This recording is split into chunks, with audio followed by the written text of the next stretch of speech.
आज की जनरेशन में मैं कई लड़कों को देखता हूँ, 16 साल से लेकर 24 साल तक के लड़के न जाने अपने आप को क्या समझते हैं। उनको बदमाशी करनी है, गुंडा बनना है उनको। माँ बाप भी इनके बेवकूफ़ होते हैं, सोचते हैं कि हमारा बेटा बड़ा हो गया, 16 सालों की उम्र हो गई, उसकी थोड़ी सी हाइट क्या बढ़ गई, वो सोचते हैं हमारा बेटा बड़ा हो गया, अब हमारा बेटा होशियार हो चुका है, अब यही हमारे लिए सब कुछ करने के लायक हो गया है। लेकिन इनमें ज़्यादातर लड़के ऐसे होते हैं जो अपने माँ बाप का नाजायज़ फ़ायदा उठाते हैं। माँ बाप तो बेटे को दे रहे हैं, ले बेटा जा तू घूम आराम से, ऐश कर, मज़े कर, ज़िंदगी का पढ़ाई कर।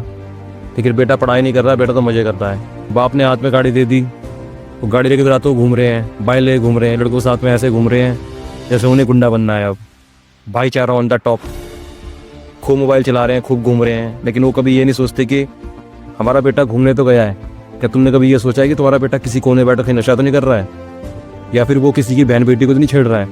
इन चीज़ों में माँ बाप को अगर पता भी चलता है, कोई इन घर पर कंप्लेंट लेके आता है, तो उनको यकीन नहीं होता अपने बच्चों के ऊपर। उल्टा वो सामने वाले को सुनाते हैं और आज झगड़ा करने को तराते हैं। लेकिन आज के लड़कों को अकल तब आती है जब पुलिस वाले उनको अंदर बंद कर देते हैं ना, और जब बाद में उनके आधी रात को उनके माँ बाप खड़े होकर हाथ पैर जोड़ रहे हैं पुलिस वालों के आगे, रिक्वेस्ट कर रहे हैं कि हमारे बेटे को छोड़ दो, तब लड़कों को समझ में आएगी कि भाईचारा ऑन टॉप करने से क्या फ़ायदा है। बेनिफिट सारा आपको तुम लोगों को ही नज़र आ जाएगा। माँ को भी कोई सबसे बड़ी गलती तो माँ बाप की होती है कि अपने बच्चों को वो ज़्यादा छूट दे देते हैं, और इसी बात का आजकल के लड़के फ़ायदा उठा रहे हैं, जिनको हम जेन ज़ी का नाम दे रहे हैं। खूब मोबाइल चला रहे हैं, खूब वीडियोस बना के अपलोड कर रहे हैं, बेफालतू में राइडिंग कर रहे हैं, ब्लॉग्स बना रहे हैं बेफालतू के। लेकिन फ़ायदा क्या है सब चीज़ों से? हम भी छोटे थे, हमारा भी टाइम था, लेकिन हम तो ऐसी हरकतें नहीं करते थे।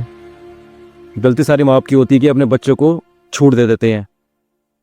पतंग की तरह फुल डोर देंगे, ये बेटा जा उड़, हम बैठे हैं यहाँ पर।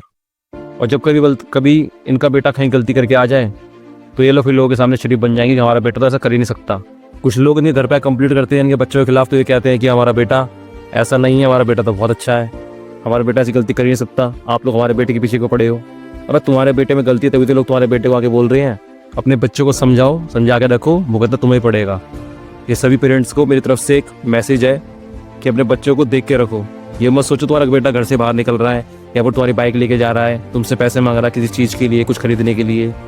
नोटिस करो जाकर कि तुम्हारा बेटा कहाँ पर बैठा है, आधी रात को वो कहाँ पर है, किन दोस्तों के साथ में क्या कर रहा है, कहाँ पार्टी कर रहा है, कहाँ घूम रहा है, कहाँ पढ़ाई कर रहा है। ये सब चीज़ देखने की जिम्मेदारी आप लोगों की है। बच्चों को ध्यान करो, नहीं तो कल को तुम्हें परेशानी हो। कभी किसी ने गलती से कंप्लेंट करी तुम्हारे बच्चों के खिलाफ तो भुगतना तुमको ही पड़ेगा। अपने बच्चों को ध्यान रखो, अपने बच्चों को देखो कि तुम्हारा बेटा कर क्या रहा है तुम्हारी गैरहाजिरी में।